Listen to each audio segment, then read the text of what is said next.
Alright, rad, we are streaming. Yikes. Looking at my my YouTube profile, there are a few cool things here. I've got 111 videos. That's kind of crazy to me. It only says that I have 11,400 views, but I do have like 1,000 more than that from videos I have privated.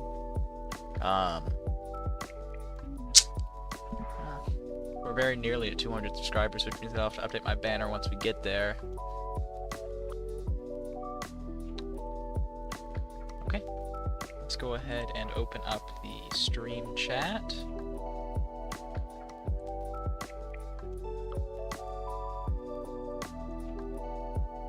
Then I'm gonna post the advertisements for it, really, and then we will be all good to.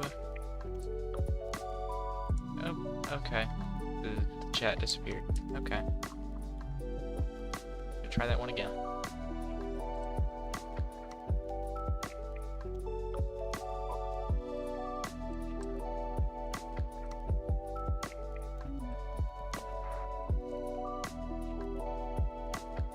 Alright, we're going to resize this chat so that it's the proper sizing.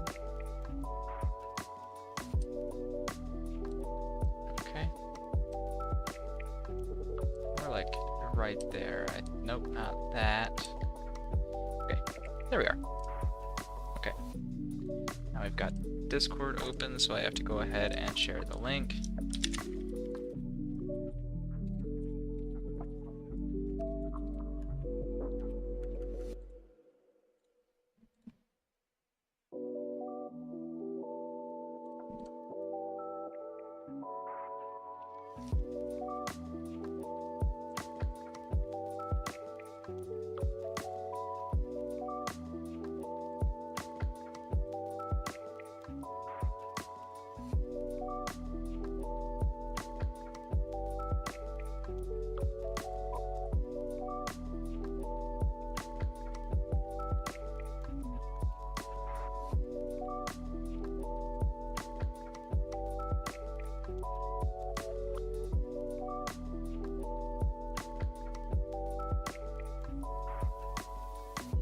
Okay, awesome. I've got it posted everywhere. I have music going. I think we're gonna skip this song. This is a good one. Okay, now to get back to work. We ended last time about a third of the way through this portion of the build, which is like one of the worst portions. Now I guess just gotta get back to it, dude. Which this is a problematic area here. That's when we start having issues again. Because if I look, like I can't even get through there, so it's not a great time with this stuff. But we'll make it through.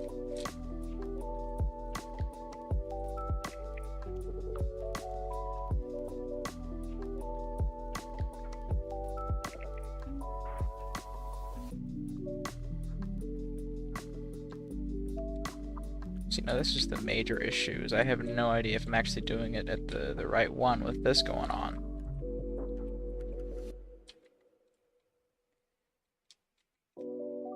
That was not convenient. So we're gonna do it like this, I suppose, and that'll suck a little bit, but it's okay.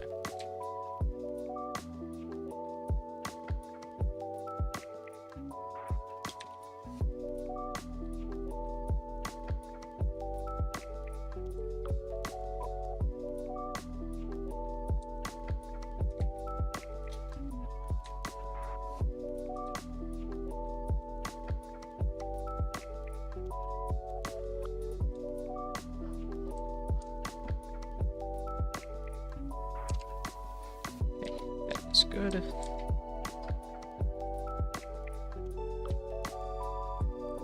You know, this build took like 20 minutes to load in today, which is kind of crazy to me, because it usually is not quite that long.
Hello, Stick 6.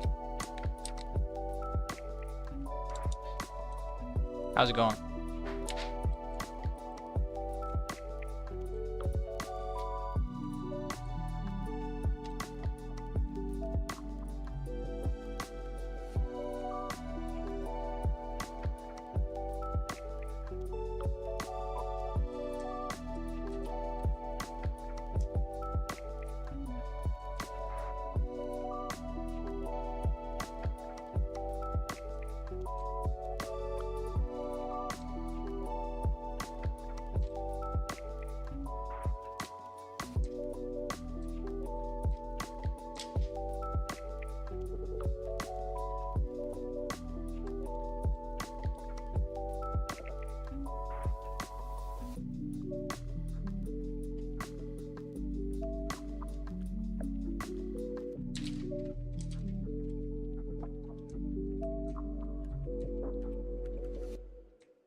Okay, we've got 11 left, which means that we're at 16 done. 16 over 27 would be our percentage, which is, what? It's basically just 4 times that, and you're within a decent amount, so 16 by 4. 16 by 4 is gonna be, what, 64%? Yeah. It's 4 to the 3rd, or 2 to the 6th, which is 64. Okay. Well, that's pretty rad. We're about 50 minutes into stream today. We're at 16. We used to be at 9. which means that it takes about 7 minutes per each one of these so far, which sucks. It's gotten worse. And I thought it was going to get better. Well, I thought it was getting better. Not that it was going to get better. I wasn't expecting better timing, but it used to be about 5 minutes. So we are spending more time on these now. Although the walking distance is getting greater with each one that I do. First of all, because I don't really have a way to get a truck right here, so I'm not going from here. And also, I don't really want to go from there. I don't think it'd be very beneficial.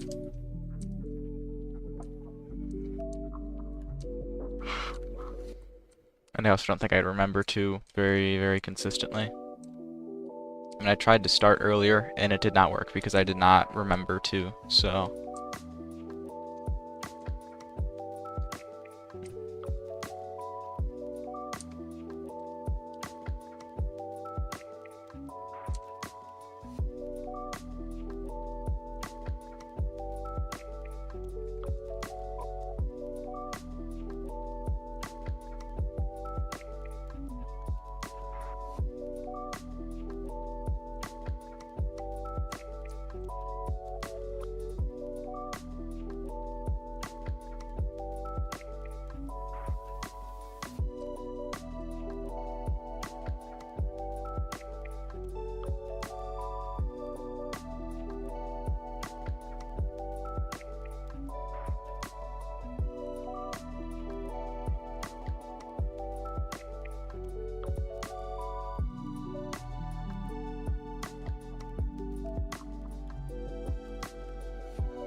It's weird how much, like, this build kinda behaves like a normal distribution. Because, like, if we look at the extent to which this is, like, 3D inwards into my workspace in all of this, I mean, there's nothing really here which we can't quite tell, but as we get closer and closer to the middle, we get something like that, a giant clump. And that kind of stays like that, and then when we get over here, it's again nothing. So it's kind of like a normal distribution, where we slowly pile more and more wires up onto that, and then eventually we start to even it out to less and less wires, which puts our absolute maximum really just about in the middle, which is pretty rad.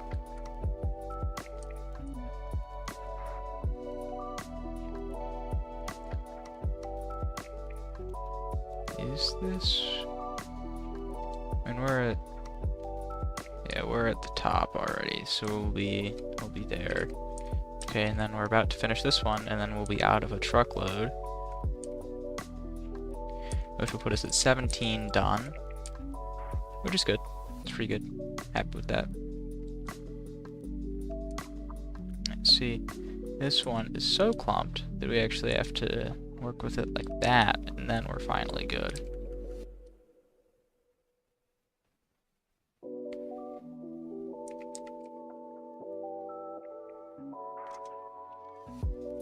Also, unfortunate, that entire truck that was over here last stream, when our entire truck of wires kind of just like fell out of itself, it's basically all gone, which sucks.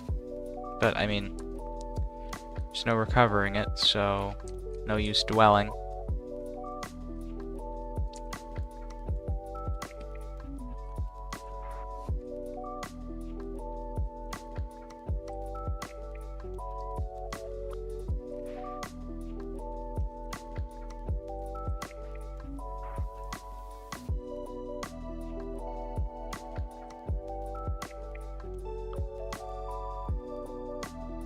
You've got another pink truck all the way used up. Jeez.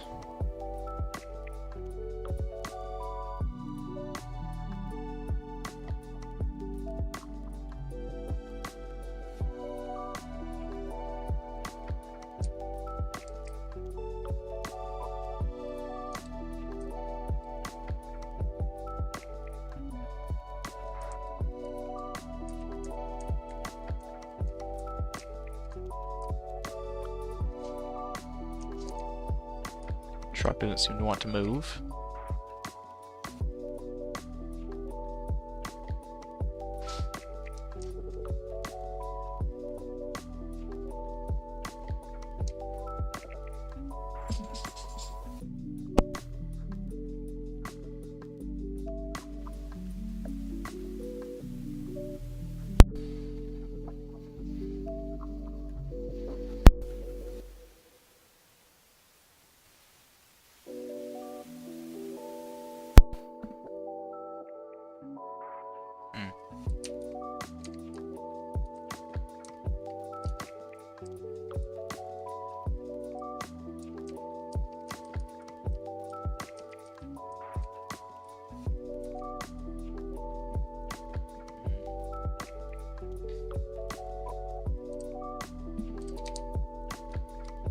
Okay, we finally got the truck to work. Whoa. There was an axe right there. I have no idea where it went. Just, you know, off to the shadow dimension, I guess. What the heck, man?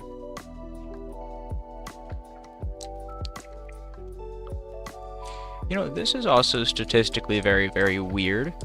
I can't be under the impression that there is really any so weird. I just can't think that there is true randomness to these when over here they're all off, and then just some on, all off, some on, quite a few on, and then just like all of them on for all of these. I feel like it might be related to how close they are to the center, which actually might be part of how loading is done, so maybe that's why. So it's interesting. Anyways, whatever. This also is showing just right here we've got an OR gate. It's shutting all of these off. That's actually off for context. But it's coming from right here. Whereas here is getting no output. This thing's getting no input at all. Oh, you know what? That's interesting.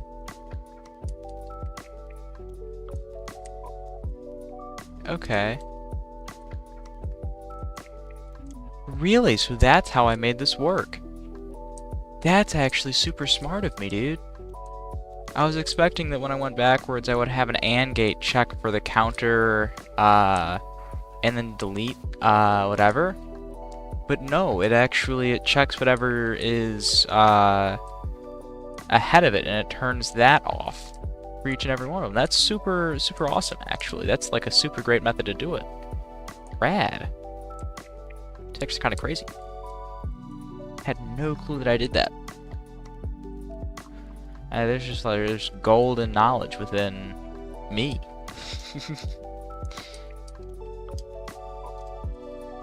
I suppose that it's now time to move this forward so that I can work with this truck.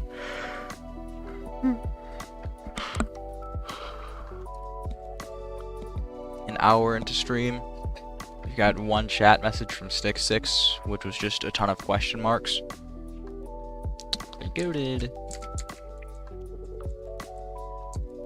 You know, I can actually, yeah, we've gotten not a whole lot that went on the stream thus far.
Okay.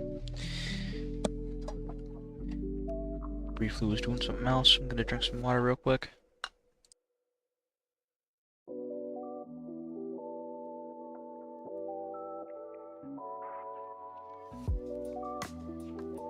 Okay, we're back.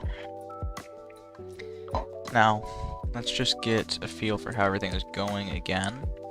Got 1, 2, 3, 4, 5, 6, 7, 8, 9, 10. Okay.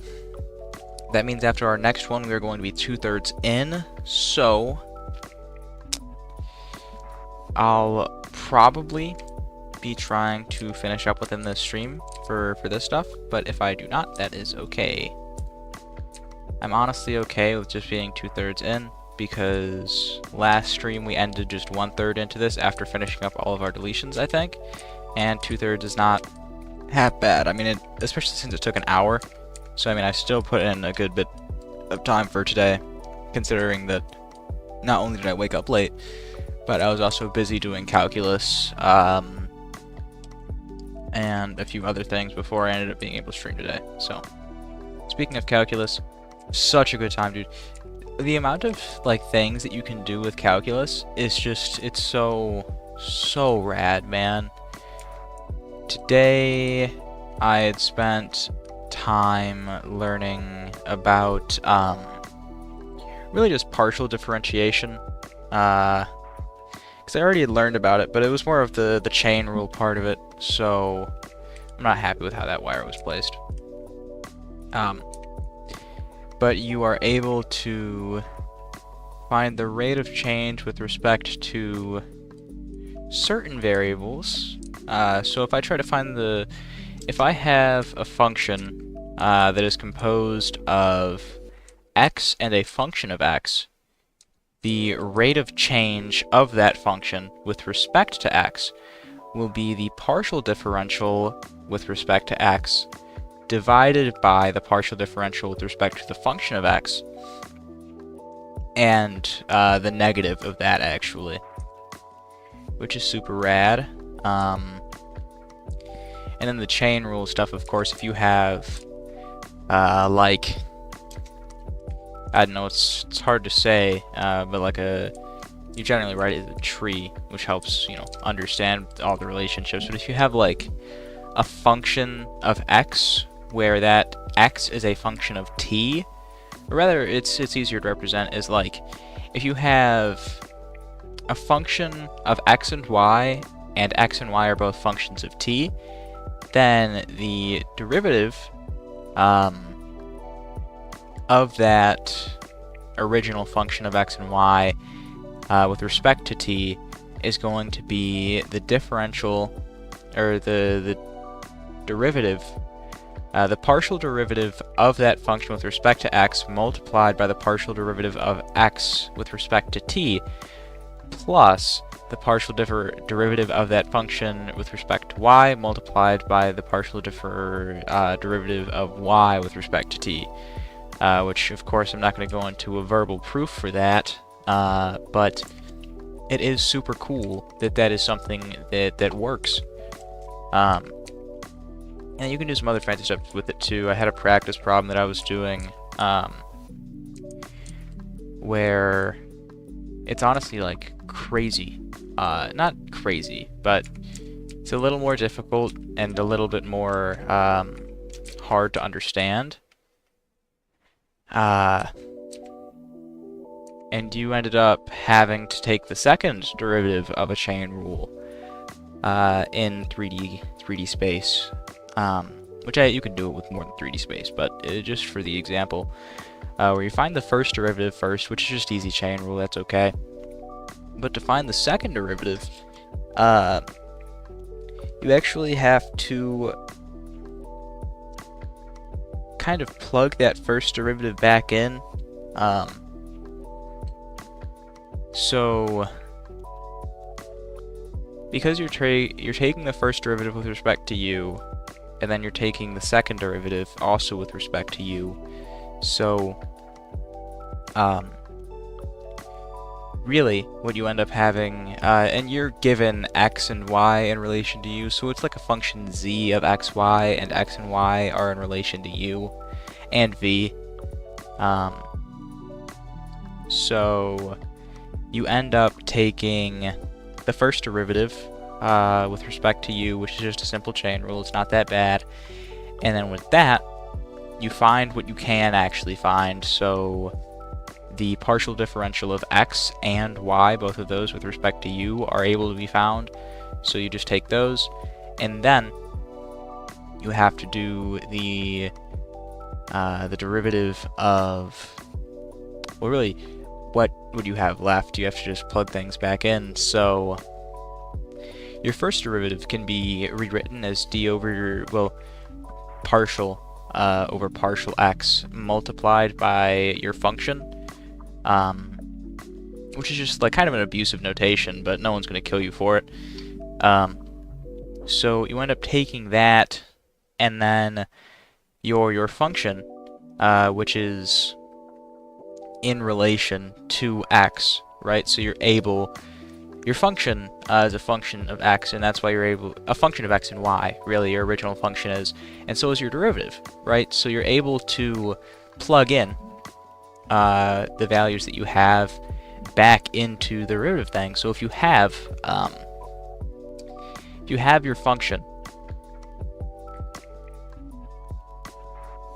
because you would end up having, yeah, so right, so you would end up with d, well, partial over partial x times your function, and in this case you would just have your function be what you got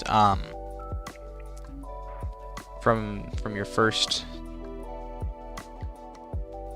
back up a little bit. Yeah, your first derivative is then your function of x and y. And so, when you consider, because that specific one ended up with still having partial z over partial x and partial z over partial y,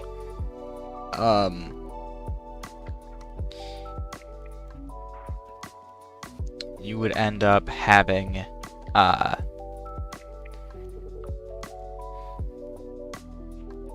actually, wait, back to talking about what your first derivative equals to. It's actually partial z over partial u. That's my bad for that one. But you end up with those partials, and then because you can separate that z, kind of notationally, but really as well, you would end up saying that, and just, you can replace z with f because it's just representing a function of x and y, some given function of x and y. In this specific case, you're using information that relates to the original function that you're given, but you're still able to just replace it as the idea of the function, so you can just say f. So partial over partial x, or partial over partial u, my bad, times f is going to be equivalent to partial over partial x times f times some other constant value, well, not constant, but some other value, plus partial over partial y times f times some other value. And then, because you have d over, well, partial over partial x and partial over partial y of your function, you just plug in your function of x and y, which in this case is just what you got from your first derivative there.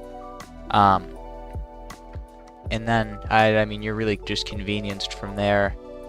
And actually, I'm going to bring out my notebook again, just because I want to make sure that I'm saying this right in the case that anyone is actually going to watch this an hour and 13, 14 or so minutes into the stream. Moving past 3D coordinate stuff and vectors. It's the last question I did. Yeah, so... Oh, righteous, yeah. Okay, that's why. So, because you're looking for the second derivative, you take the derivative of the left side and the right side of the equation, which can really just be like considered a multiplication. I mean, it is really able to be looked at like a multiplication, but you do want to say you're taking the derivative of either side, and then you just separate the derivatives by addition. So when you take the derivative of d or partial f over partial u, you are just given partial squared f over partial u squared. Then that's going to be equal to your constant times your partial f over partial x. And it's actually going to be a product rule for that one, because that one specifically, so if you have u as a multiple of whatever your partial is, then you do have to consider it a product rule. So that one specifically had 2u, which meant that you did have to differentiate that. And then you had 2 partial f over partial x, which is just the first part of the product there. And then you have plus 2u partial over partial x of d or partial f over partial x plus some multiple, which in this case was just the v, times the derivative partial over partial u of partial f over partial y, which in this case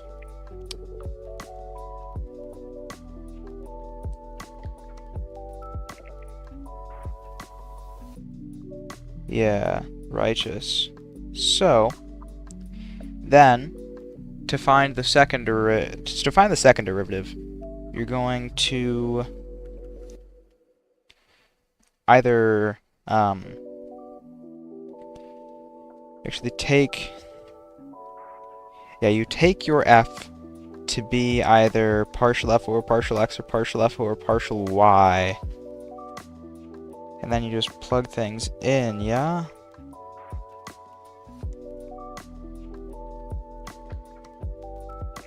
Did you do that there? Just over partial u.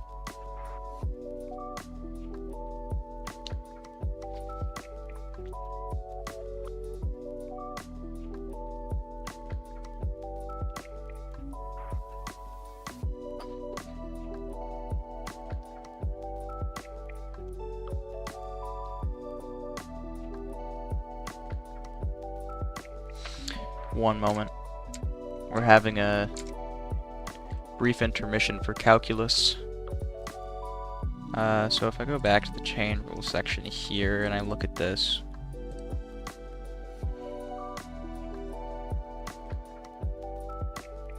right,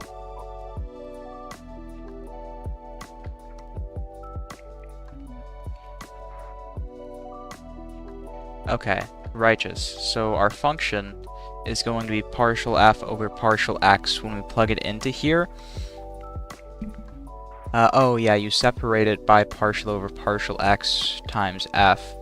So partial f over partial x would give you your derivative with respect to x. Oh, and again, yeah, so you're starting out with your partial f over partial u. And then partial over, yeah, that's fine. Righteous. So, you end up with partial over partial u of your first derivative. And so,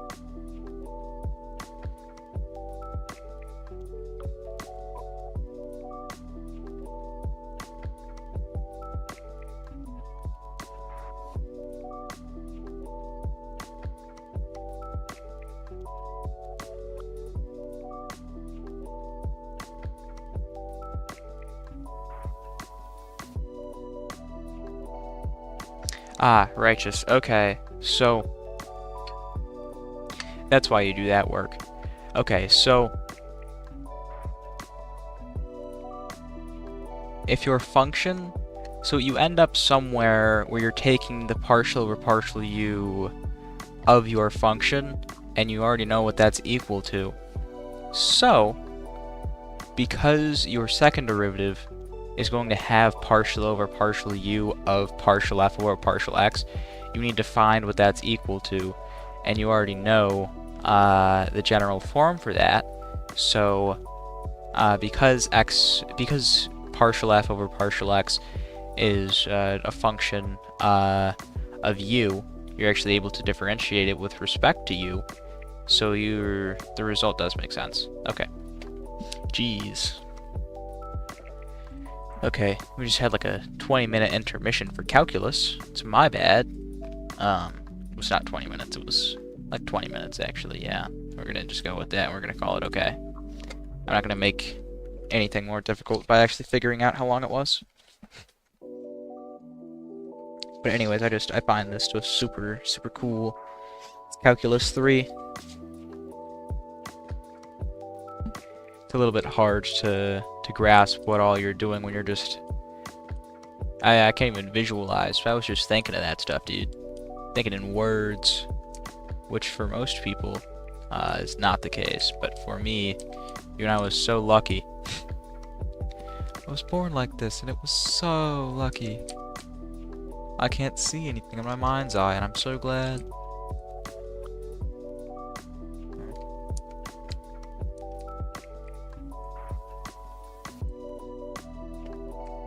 I do so wonder if anyone, you know, would call that the mind's eye. I do, out of the, like, not necessarily satirical, but, like, joking manner. Whereas I know that I don't really consider anything a mind's eye, but it's close enough way to describe it. To fix my posture, dude. My posture always gets messed up, like randomly. Just randomly start sitting super weirdly, and it hurts, and I don't stop. It's kind of odd.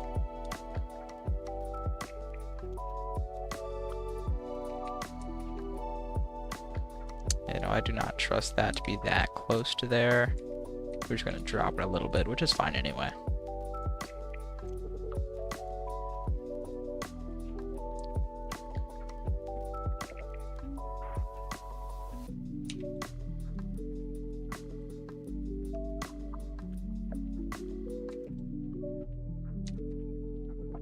Okay, we're going to go back up.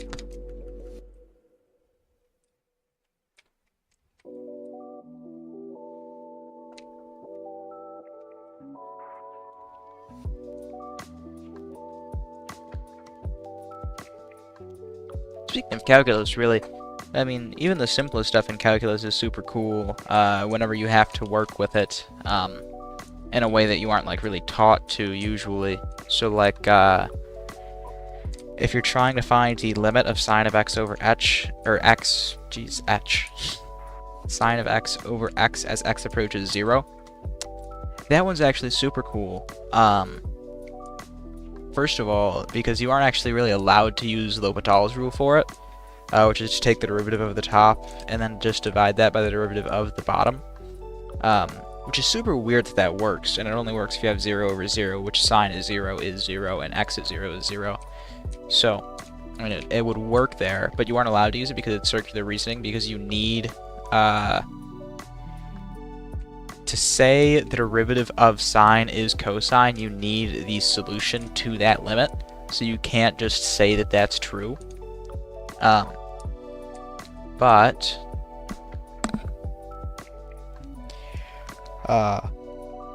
L'Hopital's rule does not work. And then there are a few other things that you can try to do.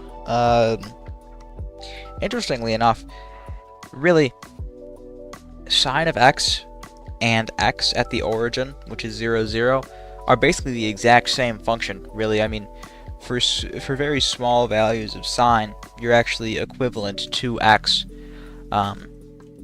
which makes sense, especially if you look at the Taylor series for sine, because the Taylor series starts with 0 plus x plus... I want to say that sine avoids the odd numbers, No, no, it can't avoid the odd numbers. Let's see, what's the Taylor series for sine? Taylor series for sine. Okay. Yeah, it's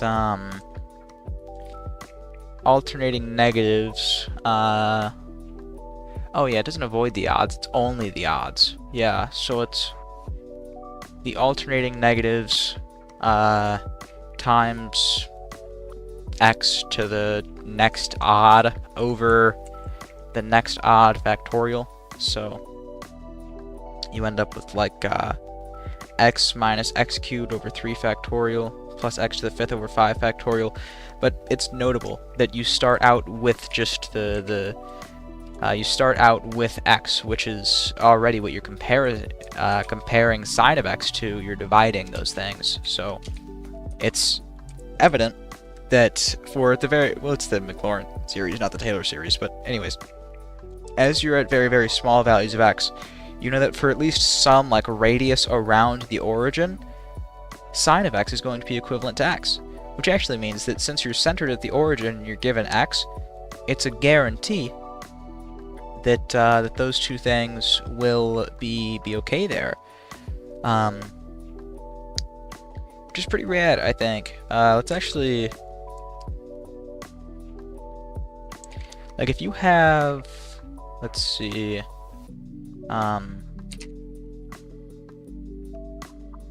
cosine of x Maclaurin.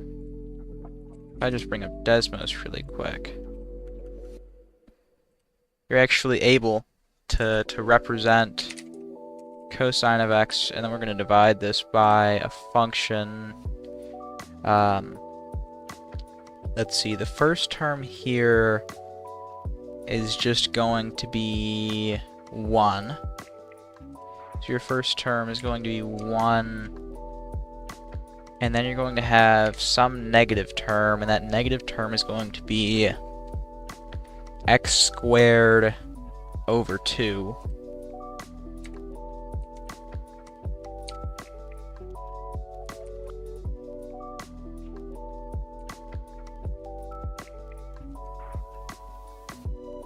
And then, the cool thing here is that it's also evident with this function, just based on the Taylor series, which again, the Taylor series requires circular reasoning for L'Hopital's.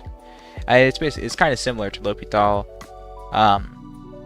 but it requires circular reasoning if you're going to use that for sine of x over x, because you need to know the derivative of sine of x to find the Taylor series of sine of x.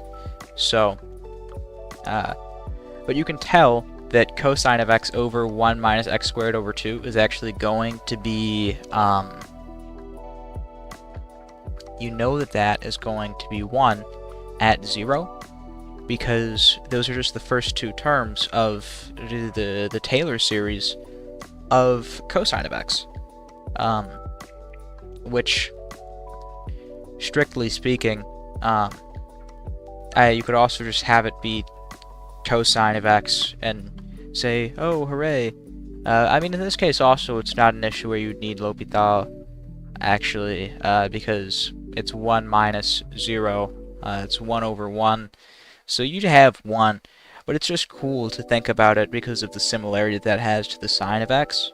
So I think that's pretty rad. It's also interesting,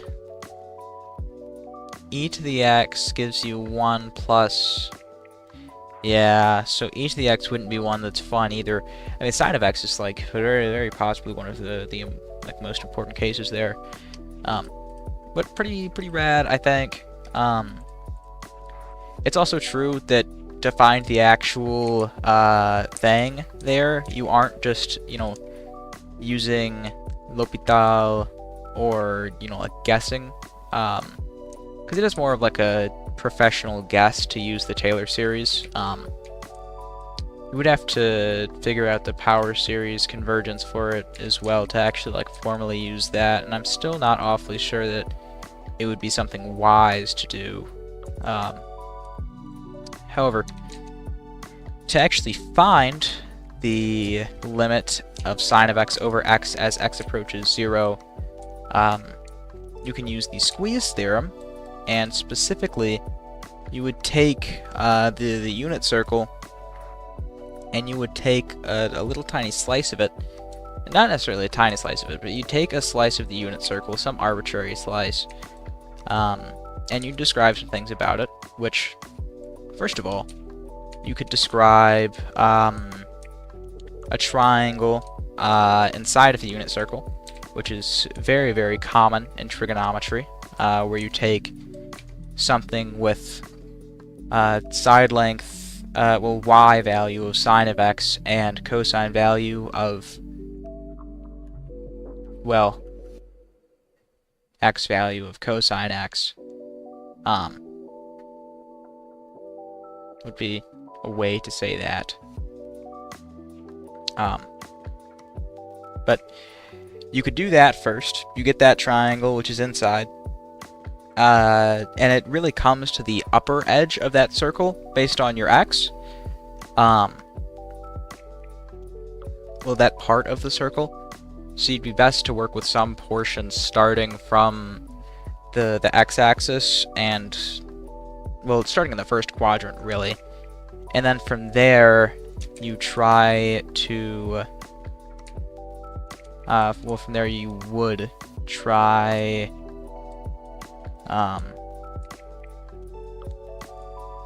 to describe some other things, which it's obvious in space that no matter what, that triangle will not exceed the total area of that portion of that circle.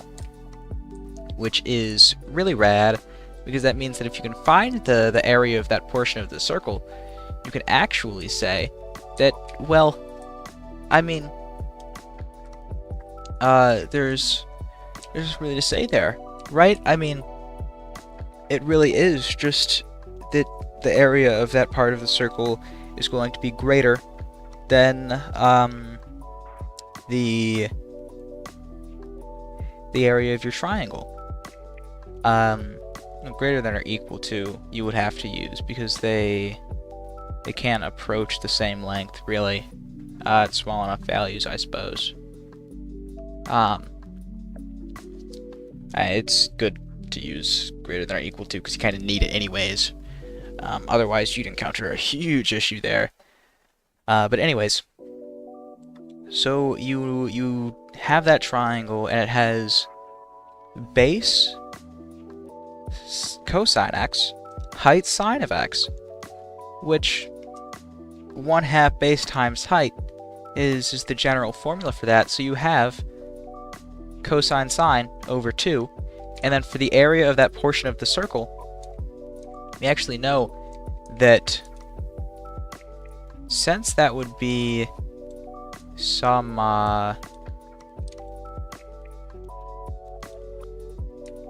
circle with radius 1, because you'd want to use the unit circle for this, and we've kind of been assuming it already that we would be.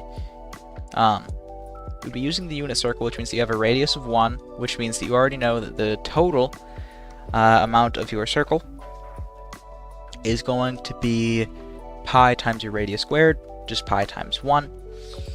Pi times 1 squared, which is pi times 1, which is just pi. And then you end up having something else there that has to be multiplied by that to figure out, you know, how much you really have of that circle, which, since we're kind of assuming x here to be an angle, well, I mean, it has to be an angle, because we're using sine and cosine functions on it, but since x is going to be an angle, we're going to say, alright, well, whatever that angle is, divide that by 2 pi. That's going to give us the amount of that circle that we have in total, because 2 pi is the total amount of degrees in a circle. So if we divide our x by 2 pi, we get the total amount of degrees that we have, or rather total amount of radians. So it's just going to be x over 2 pi times pi, which is just x over 2. It's 1/2 x. And then we can describe another triangle, which we would want to be a bigger triangle, ideally, which means that what we can actually look at is we can look at one that, instead of extending to the inner edge, right, which is going to be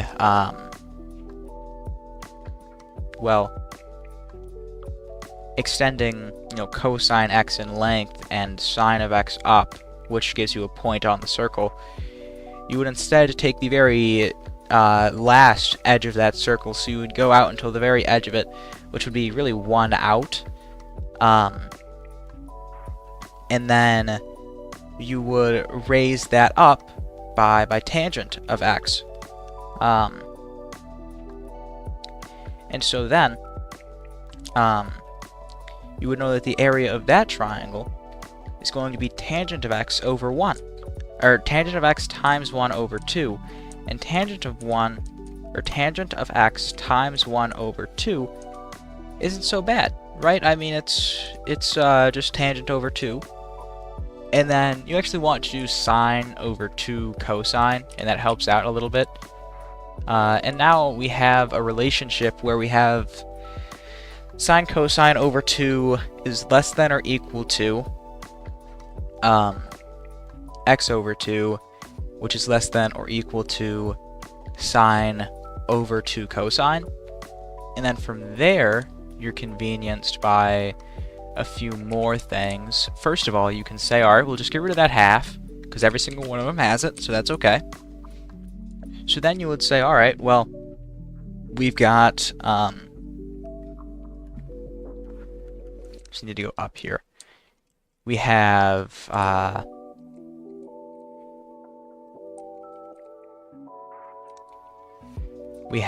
sine cosine is less than or equal to x, which is going to be less than or equal to sine over cosine. And then, obviously that isn't super fun to work with, so what you can actually do is you can divide every single one of them by sine.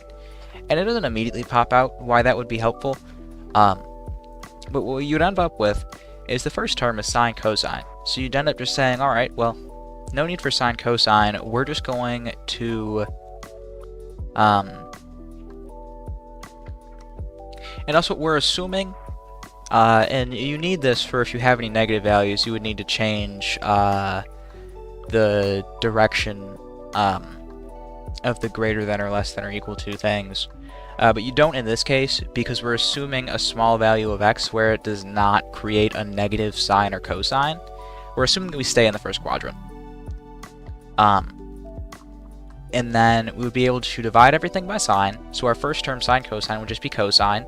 So cosine is less than or equal to x over sine of x, which would then be less than or equal to 1 over cosine of x, because that term was sine over cosine, so you just end up with cosine. Didn't mean to jump down there. Which is pretty rad. I mean, it's not very clear how that's going to help us solve our limit as it stands, but if you take the reciprocal of all of that, and you don't really need to do this because of the squeeze theorem already, but the reciprocal flips the direction of everything, so we would end up with our first term being greater than or equal to our middle term, greater than or equal to our last term, rather than our current setup of less than or equal to. Now we knew that our first term was cosine, so it becomes 1 over cosine. Our second term becomes sine of x over x, and our third term becomes cosine of x. Now, 1 over cosine x at 0, if we take the limit of all three of these things at 0, we know that 1 over cosine of x at 0 is 1, so it's just 1. And we also know that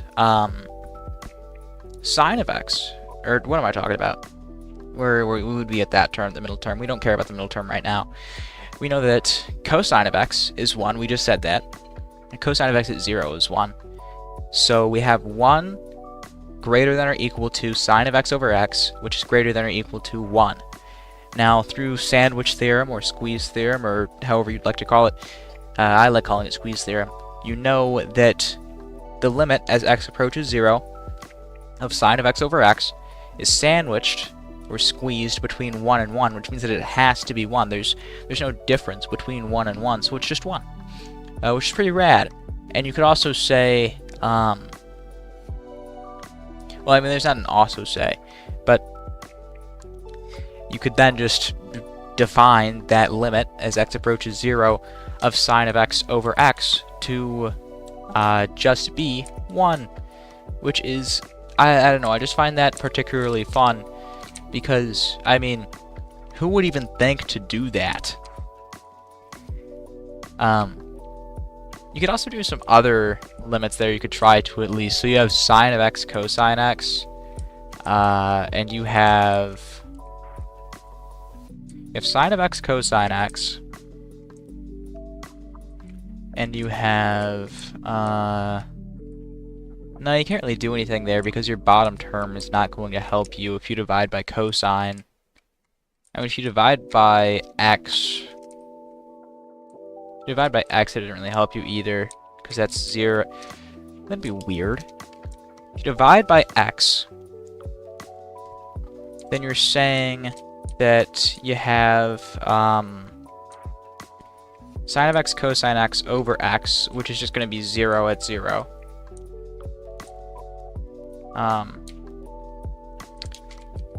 And then if you're focusing on the middle term, it's x over x, which is just 1.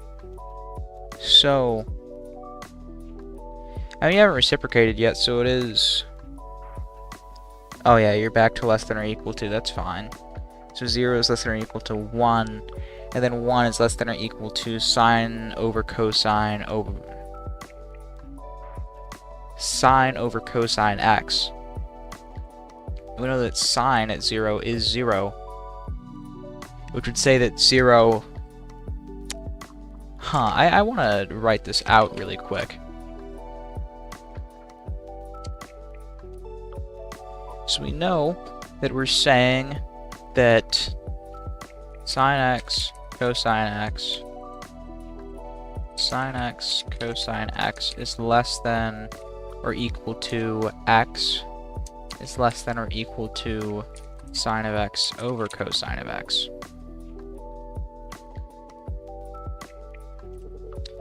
So now, sine of x cosine x at 0 is just 0. But if we take this divided by x, obviously it's still just going to be 0.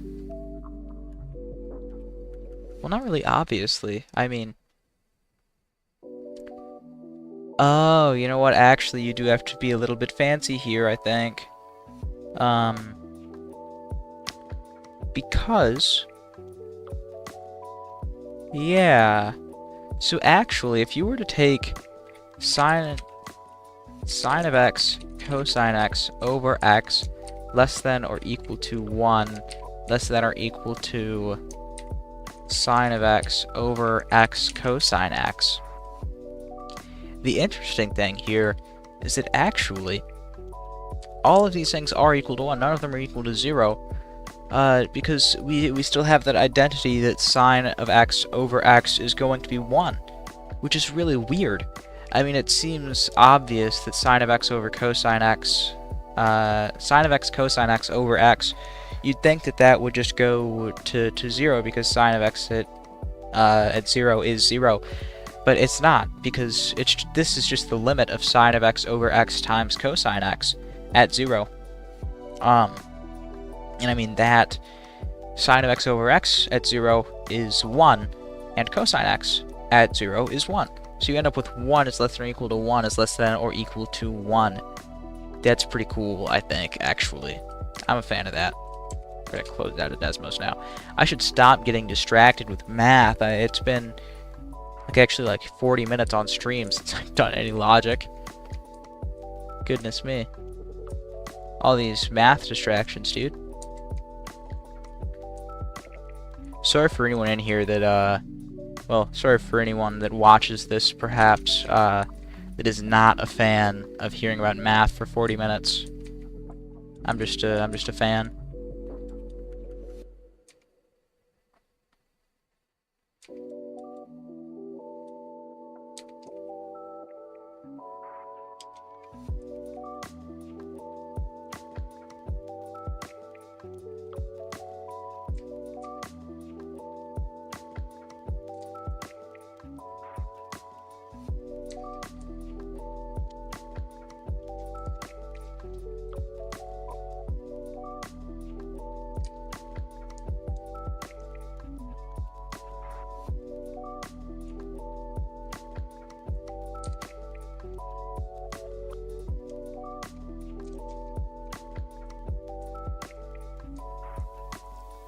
I may have to get another truckload of wires here, man. It's unreal.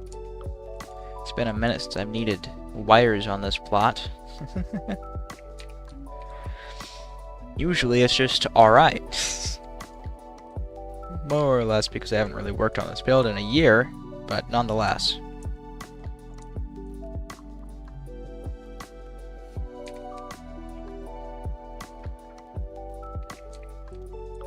Oh, you know, actually I should recount this. I think that we are... So we've got 2 there, so we're 1, 2, 3, 4, 5, 6, 7. And we're about halfway through 1, so... 7.5. Which 7.5 is actually to go out and say that we are... we were already over most of the way done quite a while ago, but we are over 2/3 done. Because we would need 9 left to be 2/3 done, and we, as of now, have less than 9 left, which means that we are greater than 2/3 currently. So, if we just go ahead and say a good 7, we're 20 over 27, which is around 80% done, give or take quite a bit, because that is not even very good approximation. I mean, it isn't bad, but again, like, we're just multiplying 27 by 4 and saying that's probably 100, which it obviously isn't, so it's not necessarily the most precise method. You have to take it with a bit of a grain of salt.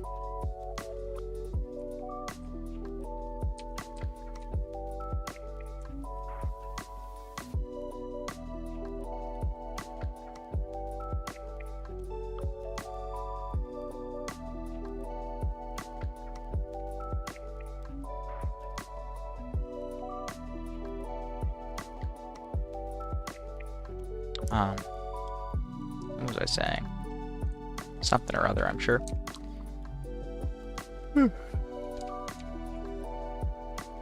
Oh yeah, I was talking about how 27 times 4 is not 100. It's about 4 more than 100, which, I mean, if you really think about it, that's a difference of 4. So we're off by a few percent. Not so bad.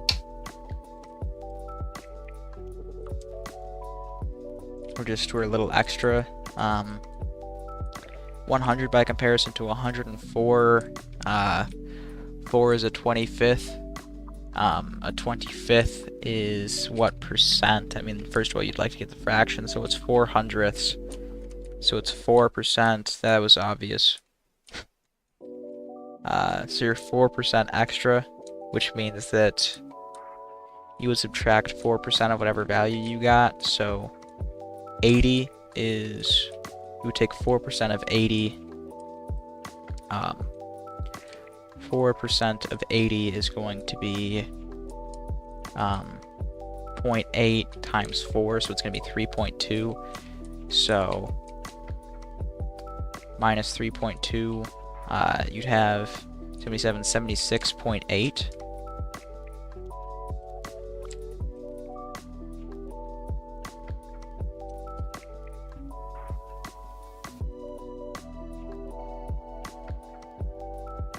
That's not too bad of an approximation.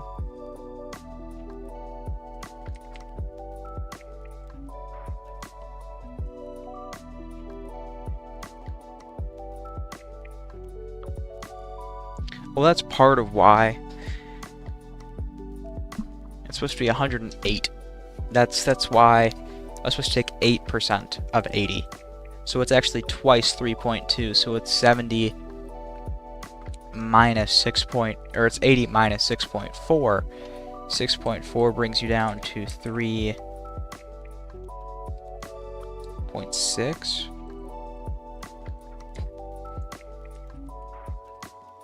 6.4. I mean, 80 minus percent of 80 is 73.6. So it's not exactly that, but it's pretty darn close. So it's not a terrible way to approximate it if you then subtract off some of the extra you've got. It's still not like great though. Like, I wouldn't trust it. Also, completely not what I was intending to do. I was not intending to go and grab another wire and just get right back to work, but this is okay, I guess.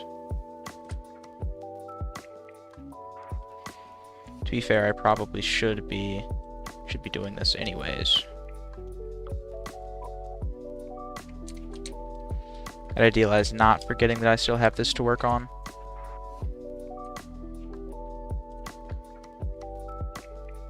You actually conveniently here, it is really super easy to just go up. That's the nice part of this part of the build. And you know, speaking of that, it might actually be worth it to just work with the wires that I have over here now. Although it still feels very wrong to walk over from this side, which is mostly just because we were doing it from that side for so long. And partially because these wires are actually super duper far away. And it's like worthwhile to think about is why the human brain thinks that the distance there is better than the distance here. I suppose it's because, like,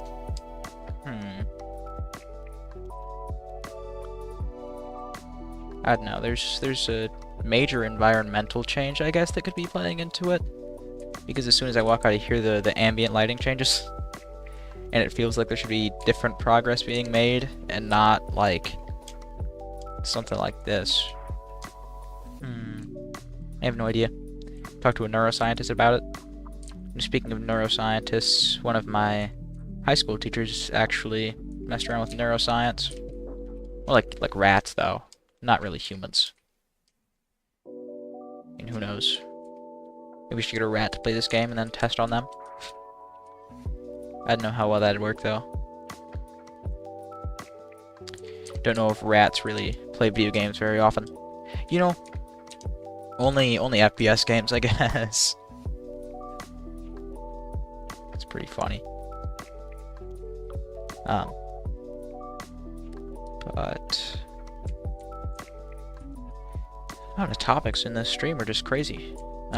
Also, considering that no one's here, I think I'm just like talking about whatever comes to mind. Which, I mean, you know, who knows? Maybe someone will come across this stream and they'll be like, "Wow, this guy knows calculus."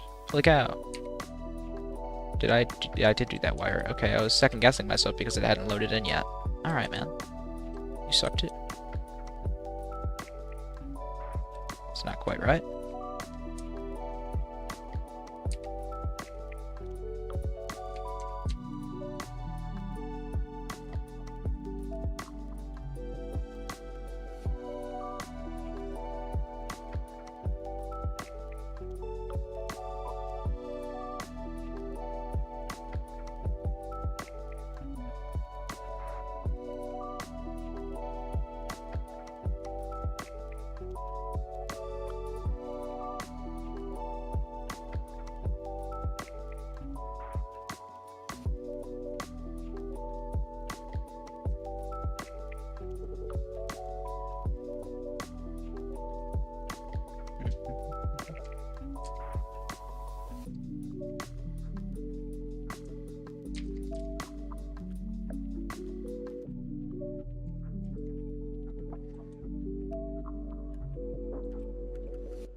Okay, that's where we're at, and then we're just gonna drag this wire up to there, then we're gonna go from the top.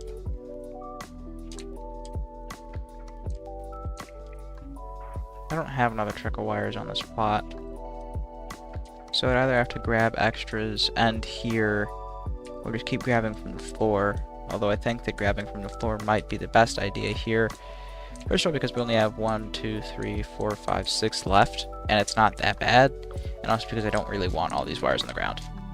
And there's not really any way to get rid of them except for to place them down and delete them, which I don't really want to do. Considering all the deletions that I've had to do so far, and that would just be like really wasting these wires, which, to be fair, not like nothing has gone to waste.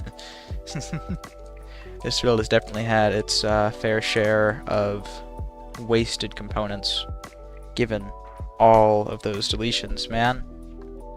Took way longer than I really wanted them to. Also, this is representative of why it was okay for so long for me to deal with the lag until I had to start deleting stuff, is because I was only doing wiring like this, where it really made no impact anyways. And I feel like for a lot of the times, I wasn't even able to notice that there was an issue.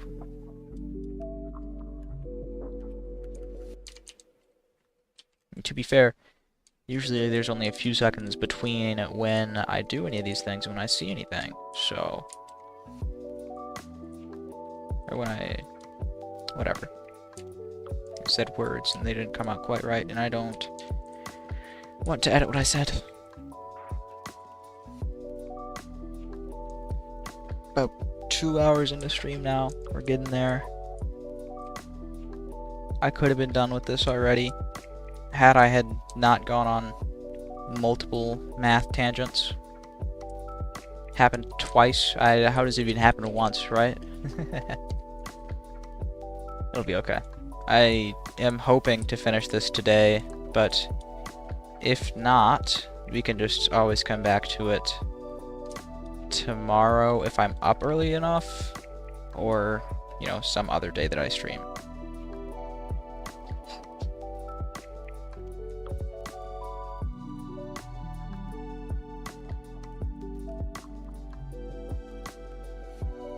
I also don't want to introduce any new truckloads to this plot if I don't have to, because I'm already experiencing the pain of the data size, and I had to delete a ton of stuff because of that data size, so I'm looking to not deal with it more in the future.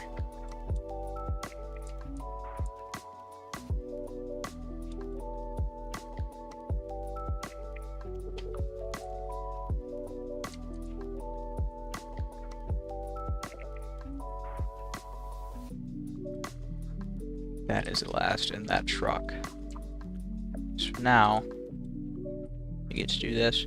Also, I'm still so worried about finishing up the display and everything. It's really worrying for sure, man. Because I still am not able to be sure that I will have the data size for this build. And, I mean, no matter what, at this point, I'm just not going to be able to delete all of these, you know, what would then have to be deleted. Especially considering I'd already put a major amount of effort into avoiding these things that I would then have to delete. Because at this point...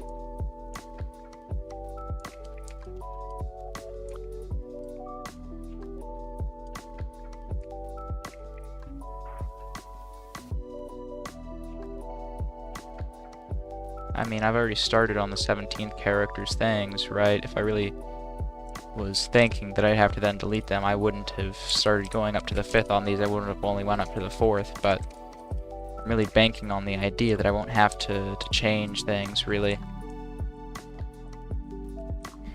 I mean, there's still like 500 wires to be done for the display, which is super, super worrying.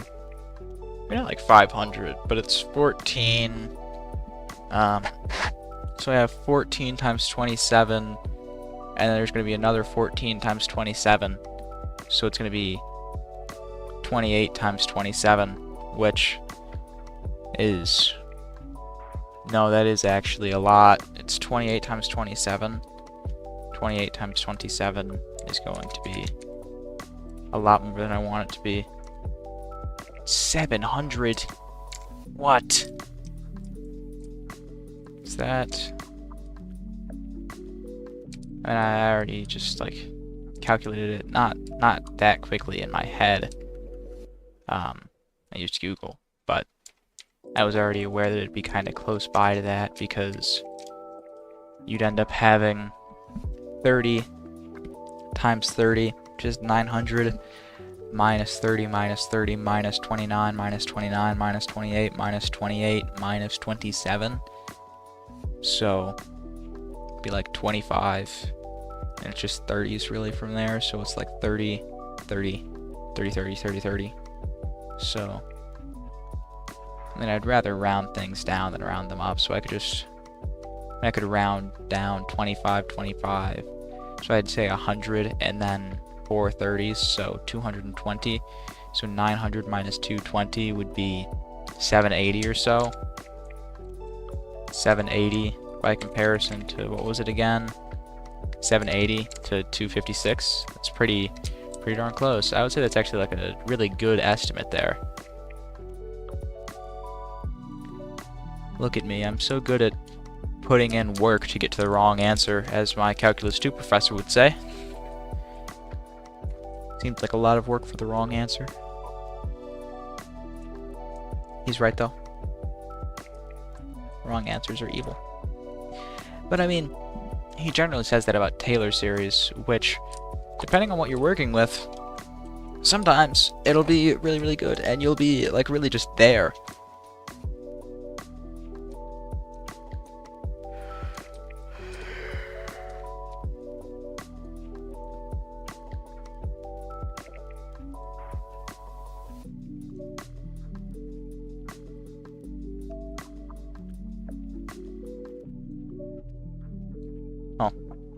Taylor series, not necessarily just the idea of Taylor series. I mean, they are some work, and they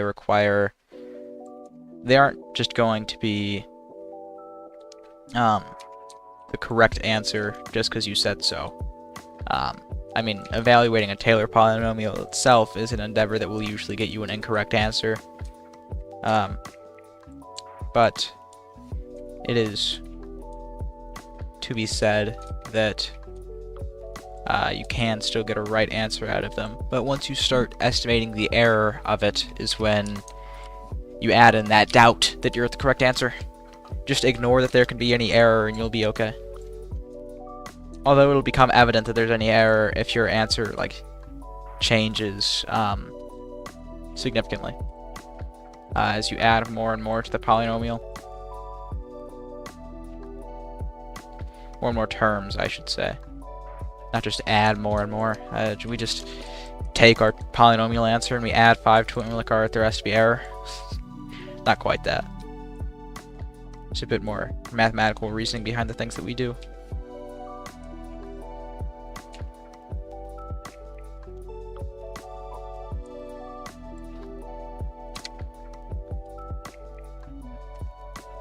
Taylor series are super rad though. I kept trying to use Taylor series stuff to find an elementary antiderivative of e to the negative x squared, the normal distribution, which anyone that's ever tried that will tell you that it's not worth it because you won't get an elementary antiderivative, which I knew. I actually, it didn't necessarily prove it, but very early on I had discovered something that meant it was impossible. And I just kept trying because I thought it'd be cool if there were some new definition that could be made to make it possible to work with. I don't know, I just thought that'd be pretty rad.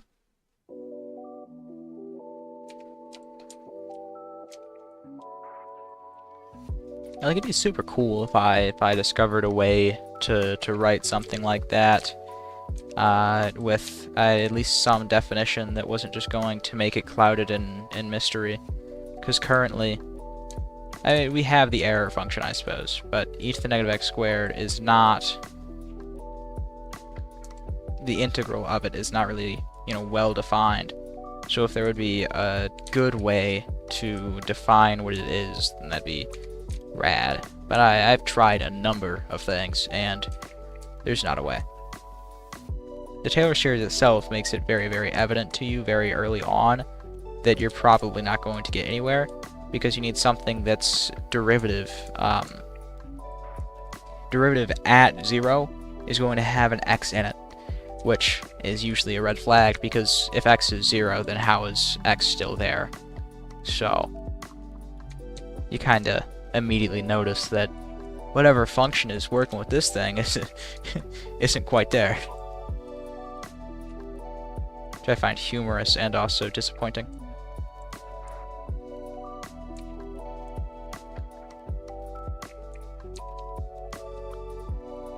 So, I mean, it is super rad that there even exist functions that, I mean, evidently they exist, right? I mean, you have infinite space, you can write these things out as an infinite polynomial. Infinite space and infinite time, I suppose. But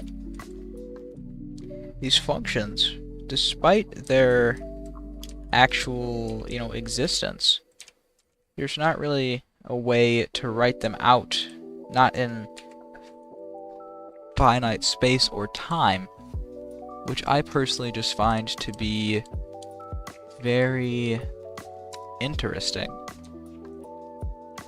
I mean, because it doesn't tell us that function doesn't exist, just tells us that we can't have it, which very well may be a much funnier conclusion to get to. Because, I mean, who wants to not be allowed a function, you know? I feel like no one is happy that we can't have e to the negative x squared's integral. But, I mean, it exists in a manner of a sense, I suppose, but it's just very, very cool that you can say, we know that this is real, we just can't write it. Our rules tell us that this isn't something that is written in any, like, manageable way for us. Because, again, infinite space and time, but we don't have that. And, I mean, we could, say, let's define another reality where this is true. But defining a new dimension doesn't work. So you would have to change the dimensions that you're looking at it in. But if you were to change the dimension that you're looking at it in to one that's more ideal for the problem, then you obviously have to change back for it to be relevant. And if you're like... the best way to visualize it is like a rotated plane that works out for you, but then that plane, within the context, would also have to be stretched. Which means that to get back to the initial point, or to get to the point where it would be in the XY plane, which is where you're actually trying to solve for, you'd have a horrible time, because you have to unstretch it, you have to unrotate it, you have to reverse anything that you did to it. And, I mean, then you have to define how it's being stretched and rotated or whatever. You have to define what you've done to it to get it there, and you don't have any information related to that except for the approximate values for your function, because you can't ever get a perfect value with just that infinite sum unless you evaluate that sum infinitely. So it's very interesting, whereas that you can't perfectly describe it.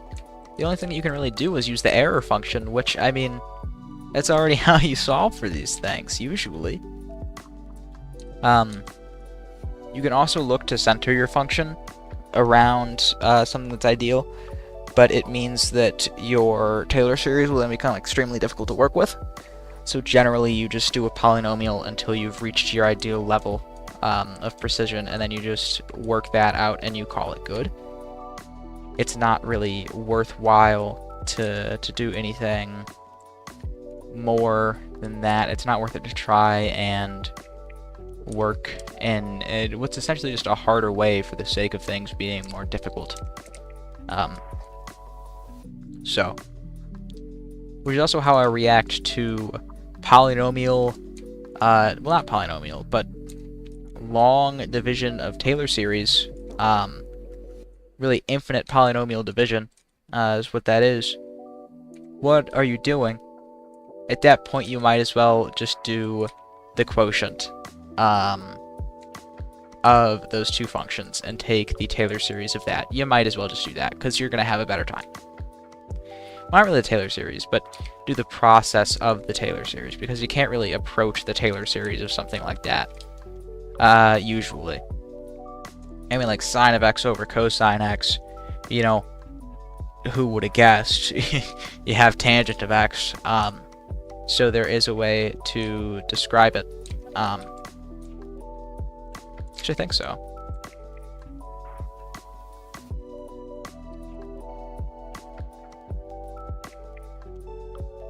Yeah, so tangent of x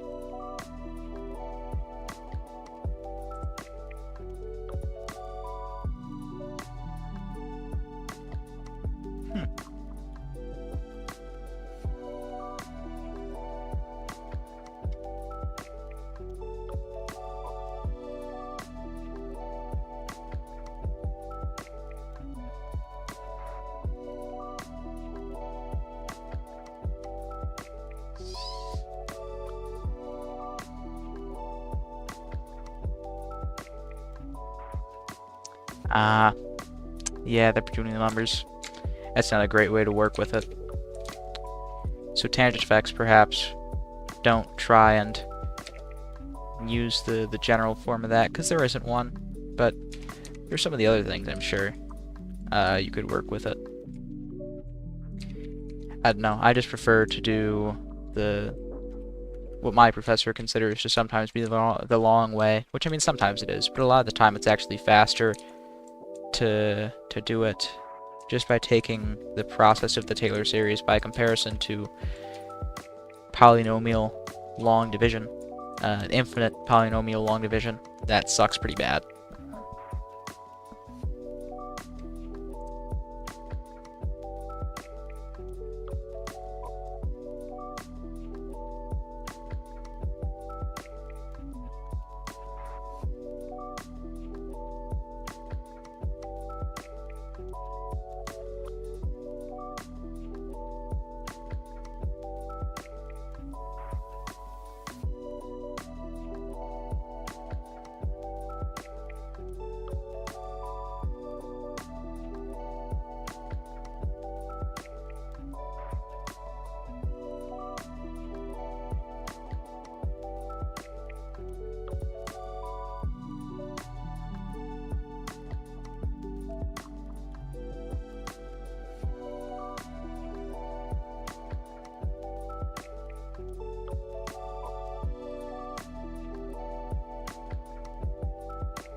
Alrighty, we are back, and I'm going to change my music really quick because I have been listening to this one band for a very long time.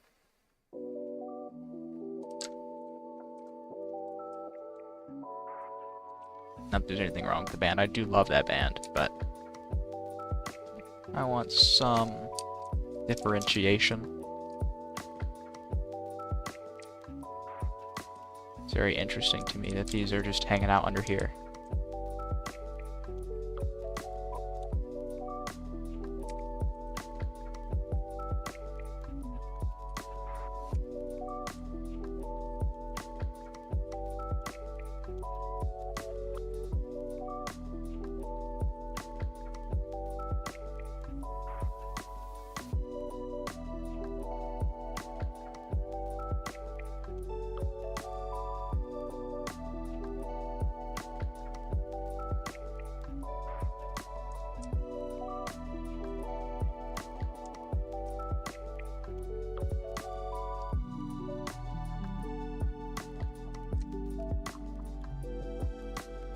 Which is pretty rad. We're near done now.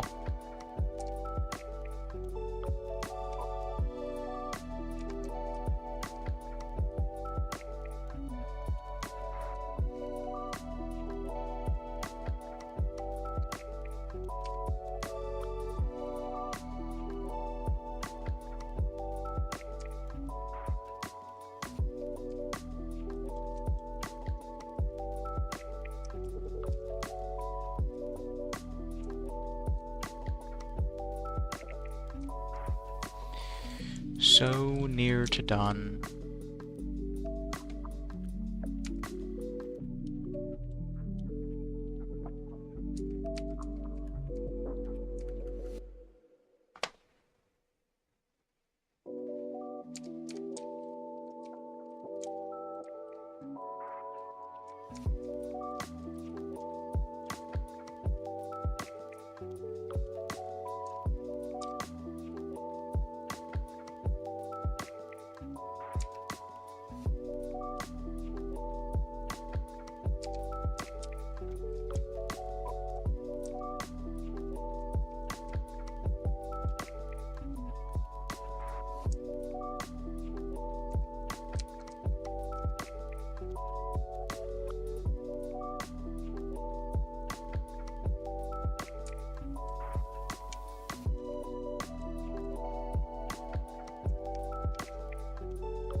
That was not correct.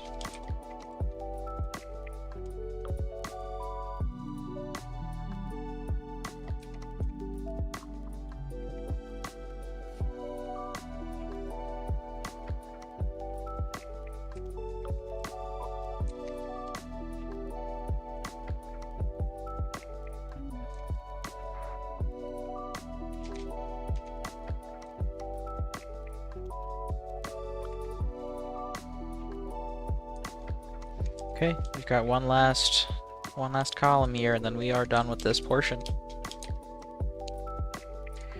Around 2.5 hours in to this stream, which is just a little longer than I was hoping this would take. But to be fair, we did have like a 40-45 minute like issue where I went to just talk about math, so it's okay.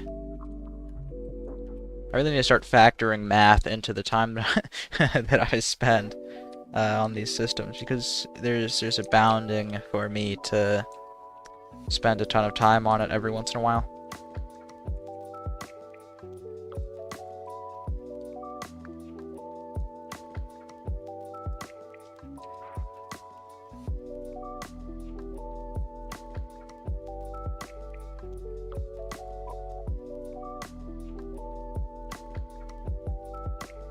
Oh, you know, that's actually pretty cool too, is that now since the environment isn't changing because there's no change in our ambient lighting here, I'm no longer feeling like not moving to go and grab these wires is like a long step. So I do think that it was a lighting and environment thing, which is super weird. I'm sure there's some science to be had with that. Obviously, I'm not qualified or certified or anything to figure out. You know, the day I start picking apart people's brains, there's gonna be something wrong. I'm gonna be a zombie. But still, it's interesting to look at how your brain behaves in specific situations, and to really just when criteria change. I mean, I'm doing the exact same thing, but it's no longer as jarring to be doing this because I don't have to deal with environmental changes happening frequently. Which, I mean, makes sense, right? When the environment changes often, it, you know, stresses out your eyes, which my eyes could do with less stress, for sure.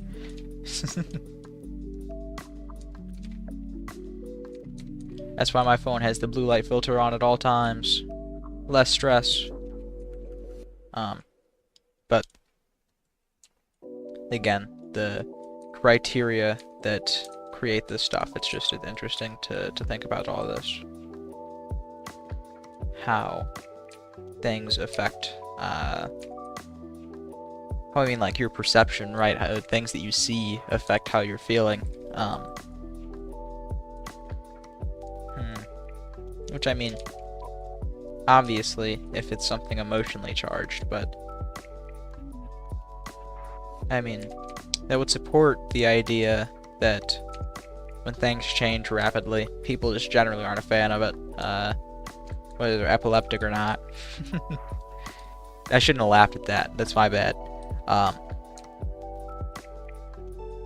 Anyways, this is the last wire. So as soon as I place this guy, we are done with this portion of the build. So I decided to just take a screenshot there because I thought it'd be pretty rad if I did. So now we just wait for this to go and be placed. Just take another screenshot of just the interior here, which the curve that it creates seems to be exponential, actually. If I were to look at it like this, I mean, I could imagine that this is an exponential, although, if I were to go back by 1, well, you know, that's actually interesting, because this being shaped like this only starts after the third one. So if I were to go to 2 or to 1, that it actually starts being more of like a leveled thing. So I get, you know, you could actually say that still represents a function where when x equals like 8 here, you are terribly steep on average. I mean, like if I were to drag the wire entirely, it would be super. It would have a crazy, like not a crazy slope, but a pretty large slope. 8 would be a large slope. 7, and then you'd get a smaller and smaller slope as you get to lower and lower ones. So, I mean, I could actually figure out the rise over run here. So let's actually do that. Because our rise is actually consistent. So,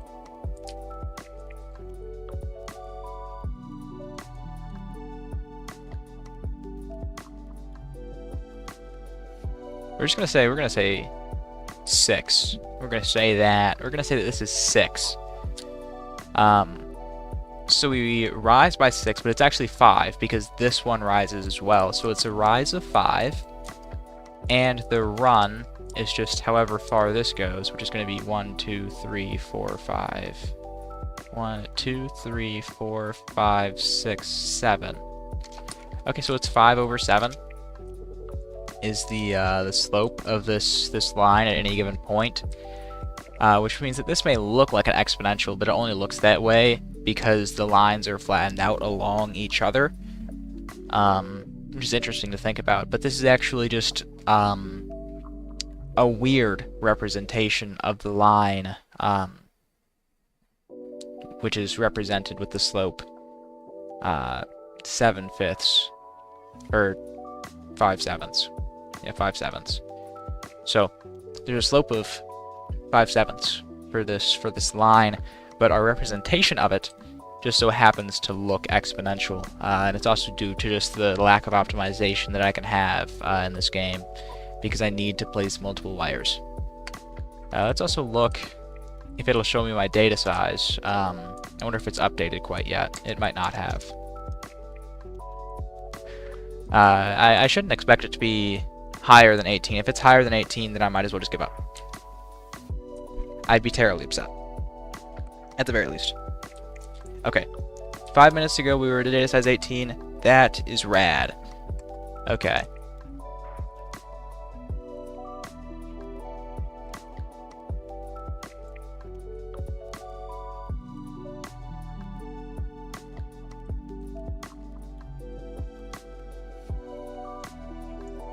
Okay, I'm gonna send out some pictures of this.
what goes into here comes from this, which comes from this, which comes from that. Okay.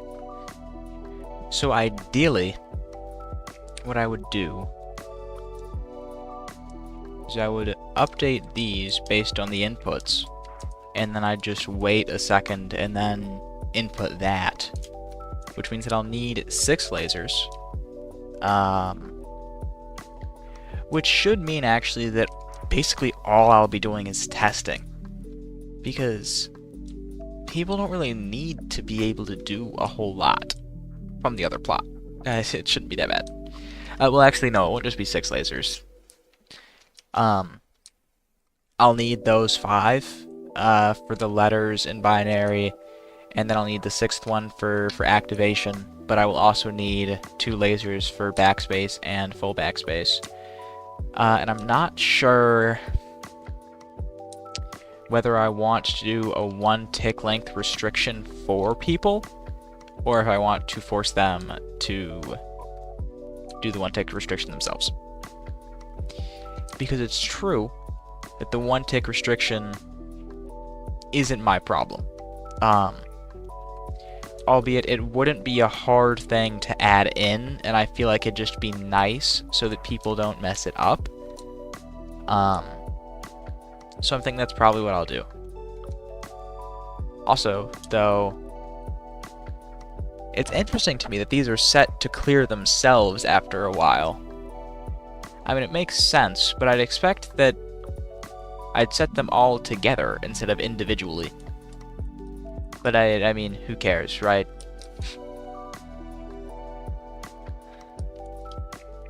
I'm also interested in knowing, I mean, I guess that's true, is for this, it's just taking the binary values, and then this is where they're processed. That's okay. Yeah, okay, so that's fine. It's still interesting, though. This is still interesting. So, I mean, again, it should be super simple. I should actually be able to just have an array of lasers right here, and then the 1 tick setter shouldn't actually be hard to put in, because I have enough space here for them, because it's just 4 units long. So that means I should probably only be taking about an hour. Really, it should only be like 30 minutes at most to hook up the internet stuff, and then it's just like other people have to do the rest. But that's super awesome, dude. I'm having a great time now because we are so close to done. We're going to be working on one of the not fun parts, but one of the easier parts soon here. That isn't going to be super annoying. It's just going to be kind of tedious. And conveniently, I have the list of what we'll have to do, albeit it's not super fun. So I will have to be wary when I'm wiring these, but that's not a super huge deal. And this will be annoying to wire no matter what I do, so that's worth knowing. But it's okay. I'm happy. I'm happy. I mean, more or less I chose these values pretty nicely. I mean, it's really just bottom to top.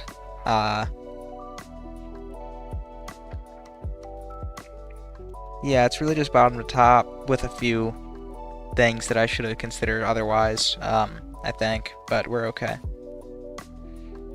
I mean, really,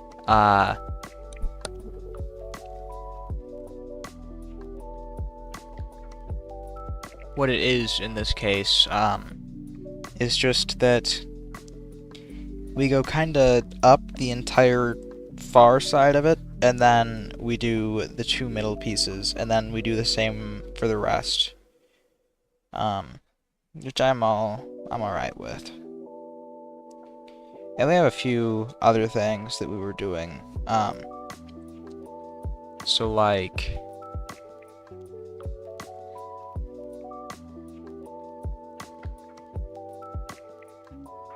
That's why that is there. And that's why we actually have this entire middle row that represents these things. Yeah, because we have one that's 4, one that's 2, one that's 2, one that's 2, one that's 2, and one that is 2.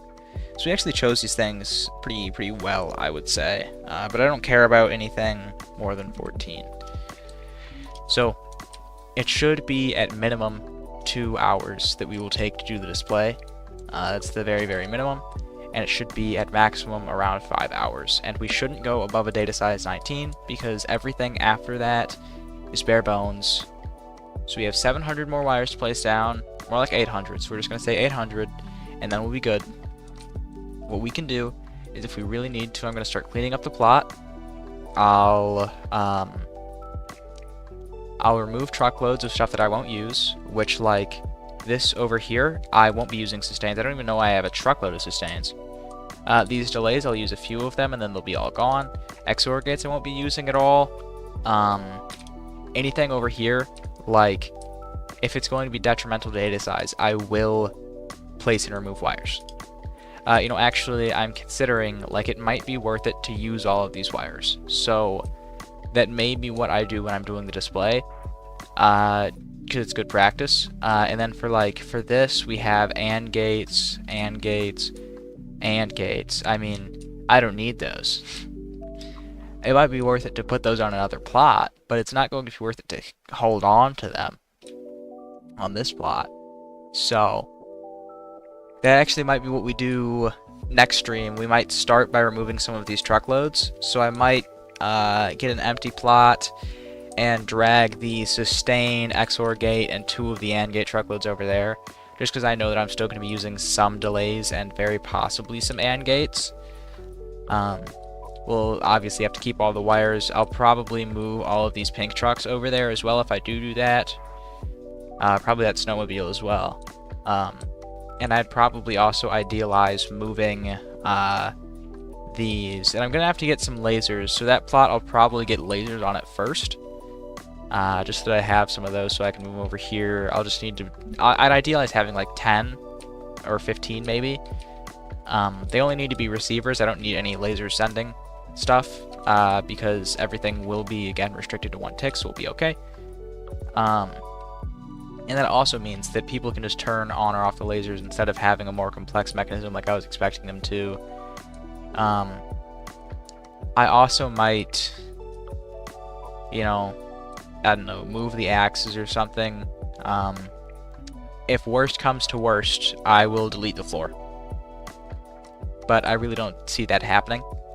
So everything should be all good. I'm pretty confident that everything's alright. So we're gonna go ahead and ping Harrison right now. Oh, why did I get into a truck? No! I don't know why I have a truckload including red balls on this plot. Anyways, thank you to anyone who showed up for the stream, and thank you to anyone that is watching separately. If you find my math ramblings entertaining, or you find me working on this entertaining, or you just think this is pretty darn cool, I would very much so appreciate it if you subscribed to the channel. We're very near to 200 subscribers, so I'd find it pretty awesome if you subscribed. But anyways, that is the end of stream for today. I have to get off. And we might be back tomorrow morning for me. We might be back after that, because tomorrow I do have tutoring. I have it in the morning, so I'd have to start streaming in the afternoon. And I do also have tutoring to do. I'm a tutor in the evening, so...